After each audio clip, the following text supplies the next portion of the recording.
welcome to Bitstorm, a comedy game design podcast by two guys who know nothing about comedy nor game design. I'm Ben Slinger, and with me again in my home, directly in front of me, is Trevor Scott. Hello. Hello. I'm back. Yes, because I still don't have internet. It is only, 5 days since we last recorded. Yes. So. Yeah, we did it a bit late last night. We're back on our usual night. And, hey, it's Christmas time. Who would have thought? I mean, the year's just gone so quickly. Yes, it's been 52 weeks since we did the last one, so we've got to do it again. I'd say approximately that. Yeah. So what we do for our Christmas show usually is we do the same shit we usually do, and then we add the word Christmas in. So we're going to play some ramped up click pitch. For those who may not have heard our show before, click pitch is a game where we each have a random word generator in front of us, and on the count of 3 to 1 click, we're going to, in this case for the ramped up version, get a phrase, an adjective and a noun, and we're going to add Christmas to it into the mix. And then we're going to throw them together and come up with a game design. Yeah. Okay, so I'll go first. Yeah, go. Bumpier. Coldness. That was coldness. I was second-guessing myself. I wanted to do it without looking at my phone. Bumpier coldness. Okay, non-trivial lumber. Cold, lumberjack, Christmas time. Yeah. Okay, so what if this forest has grown up overnight? Okay. And you cannot see, you can't see the town, and the children are scared that Santa's not going to be able to find them because this forest has sprung up out of nowhere. So they bring all the lumberjacks to town that have to try and, tackle the trees. Yeah, okay.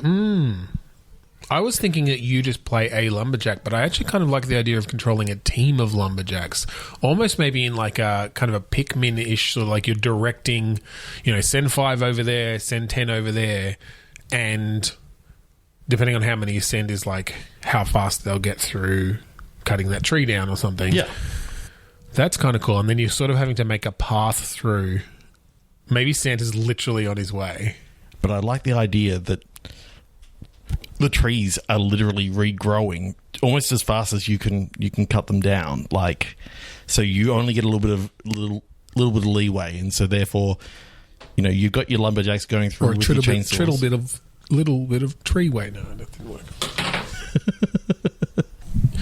So yeah, that they can be regrowing, or maybe just because I'm picturing, just to add variety, then different types of trees. Maybe some of them do regrow. Think they're all literal Christmas trees, as in those typical. Okay, yeah, but again, they're fucking huge. They can be Christmas trees, but the ones that are some of them are decorated already and in different ways, and those those are the ones that grow faster. And you've got to be very careful about those, because that means that there's elves around, and if there's elves around, the elves attack. The elves just jump out of the decorated trees onto your lumberjacks. Oh yeah, it's just a vicious battle. Yeah, and. I think in the vein of National Lampoon's Christmas Vacation, you occasionally look at a tree and you get nice and close, and then a squirrel jumps out and sort of attacks your face. So interestingly, I'm picturing this 2D. Isometric, I was sort of thinking. Okay, isometric could work. The reason I was thinking 2D is because I was getting sort of a Lemmings vibe to it, and I kind of like the idea of just little pixel low res lumberjacks kind of swarming these trees. Yeah. The reason why I was thinking isometric is because then you've got the whole townscape. Yeah. Isometric could work for that. That'd be cool. Yeah. So I'm thinking, the faux 3D. I guess the challenge then, I think the only challenge with isometric though would be the heights, actually getting a sense for the heights of the trees and the varying heights of the trees, because they're going to block the ones behind. With isometric, you can actually zoom out a little bit more and actually see, these trees are towering. But you're not going to be able to necessarily see your path through it, because the front ones in front are going to be blocking it. Do you know what I mean? If you highlighted the trees in a way of saying this is the path I want it to take, and you just see them getting knocked down, and it's maybe, the highlighted trees. Maybe. And then they're slowly growing up behind. I do like that they're growing up, and that you're kind of having to spin plates in that way of maybe you have to leave a team of lumberjacks behind, and they'll maintain an area and keep them from growing back. Yeah, with whippersnippers. They just got whippersnippers. Yeah, they're all fucking poison or something. I don't know. Like they've again, you might be able to upgrade them in different ways. Yeah, you're literally salting the earth, just trying to. Because I was also getting a bit of it. Did you ever play growing. Kingdom New Lands or Kingdom? Those games were interesting because you do play a character, but you're kind of running back and forth, and you're spending coins to like essentially fill up your town and build up your town, and then you've got people. You basically spend coins to create tools, and then the people come and use the tools and become like little workers and stuff. Oh yeah. But it was more about that sort of like you having to physically move from one end to the other to like, I don't know, you get a call that like they're growing faster than we can do whatever. It's like you got to run all the way back and bring some more of your lumberjacks to like maintain that area or upgrade them or whatever, you know. I like the idea that if you hidden throughout this new forest is actual other little teams of lumberjacks that are like stranded. Oh yeah, they don't have their tools with them, so they can't be cutting down the trees. But if you rescue them, then they can join your team. Yeah, for sure. I think you definitely need ways to grow your ranks. Yeah, you can even recruit like some of the elves if you happen to beat them and best them in right. Yeah, in battle. Bring them over to your side. Well, and then they so can the sort of battles that I'm special... thinking are like present wrapping and and just other like Christmas. Do they just play things. out, or do you have to be there? Like there's a battle going, and it's like, oh, you need to get there and help out. Because I'm now sort of thinking that maybe you do have a character. I think it's kind of like Warcraft 3 where you had like your big heroes, your hero.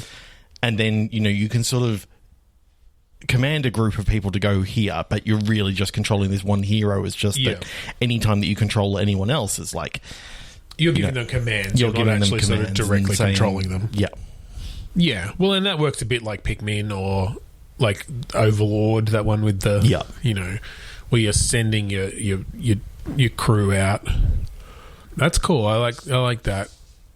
I think that there's a lot of room there for like variety. Oh yeah, and just the countdown of how long it is till Christmas. Yeah, like, yeah. I'm thinking that it's sort of like that Santa's going to be in the vicinity around this time, and if you aren't able to clear enough of the trees out and keep them down, he's literally going to fly over the top of this town and not even see it because it's just trees everywhere. So it's like that you need to get at least to control an area of the size of this village and effectively create a big target for Santa to know where to come. Well, maybe you have ways then also of like if you manage to clear a particular area of like keeping it that like maybe it is that if you clear enough around the townspeople come out and like salt the ground or whatever, or just start fending off the tree spirits or whatever's going on here. Yeah, because I'm imagining this whole thing is a winter wonderland sort of thing, but all the trees have since they're growing up, like you just see little bits of snow, and by the time they grow all the way up, they're just covered in they're like nice snow covered Christmas trees for sure. You got to be very careful, as you said before. The ones with tinsel that come up.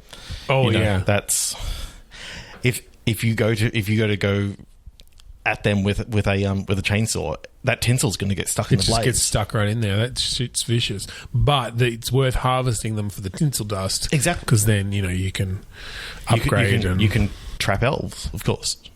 Yeah, well, we all know a circle of tinsel dust around an elf. They can't break through it.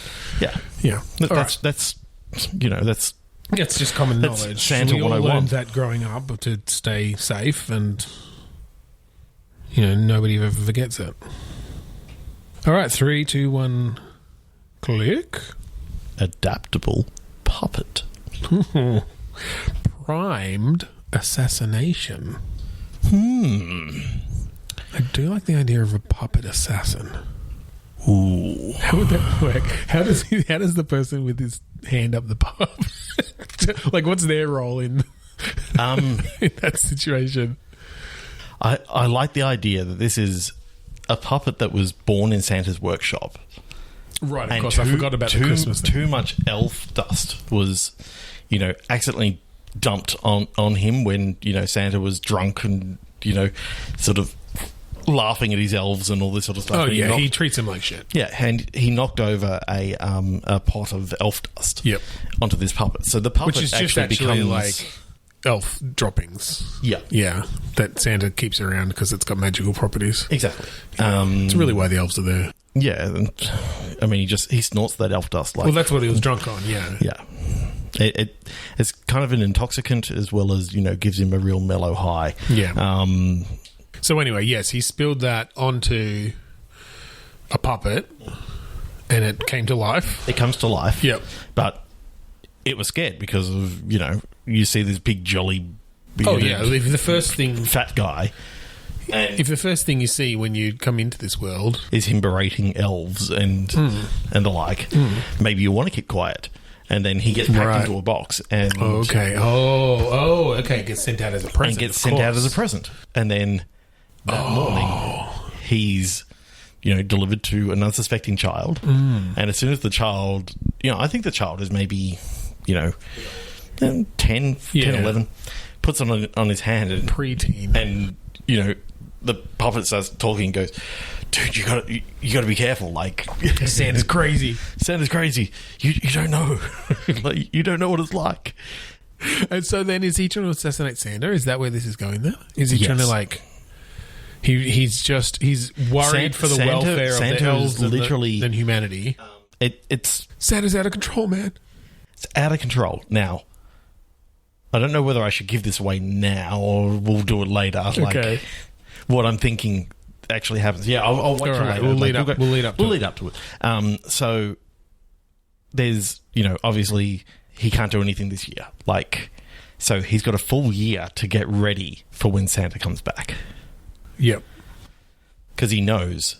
Yeah, of course. Like, he's been indoctrinated into, how do I take out Santa? Like, he's got to be stopped. Well, and I think he definitely gets the kid involved. Yeah. And the kid goes, well, Santa only comes once a year. And it's like, oh, okay. I've only been alive for like 24 hours. Yeah. But yeah, it's like you've got two choices. You go to the North Pole or you wait for Santa to come to you. Yeah, but then you've got to go on the Polar Express and that's going to Uncanny Valley. Yeah, no, the Uncanny Valley, that's dangerous. You don't want to do that. Yeah. So I think it kind of then turns into like a Home Alone sort of thing. Of like trying to trap. And you trap Santa. In the end, you finally have a showdown on the roof. And the thing is, the corpses of the reindeer just like scattered across the, it's pretty bad. The roof. But then you hear like this sound from down below and Santa turns around and slips off the roof and dies. And Tim Allen turns into Santa Claus, and then everything's fine. Well, it's his final form. Is that the final? That's Santa Claus' final form. He transforms. It's like the classic boss battle. No, he transforms into like literally. This is just a prequel of the Santa Claus. Yeah, I got that. And also, just because this was one of my words, there's definitely a catch line in there of something like you just got Amazon Primed. Oh yeah, everything that he buys for the traps and shit are all from Amazon Prime. Yeah, the drones come and drop it off. Yeah. I think Jeff Bezos will sponsor us, I'm sure. Acme products are also pretty heavy because this is very Roadrunner-y, like, because it turns out that because Santa's been so high on the elf dust for so long that he's got literally Looney Tunes style like powers, physics. Except it's bloodier than Looney Tunes. Well, I also kind of like that you buy from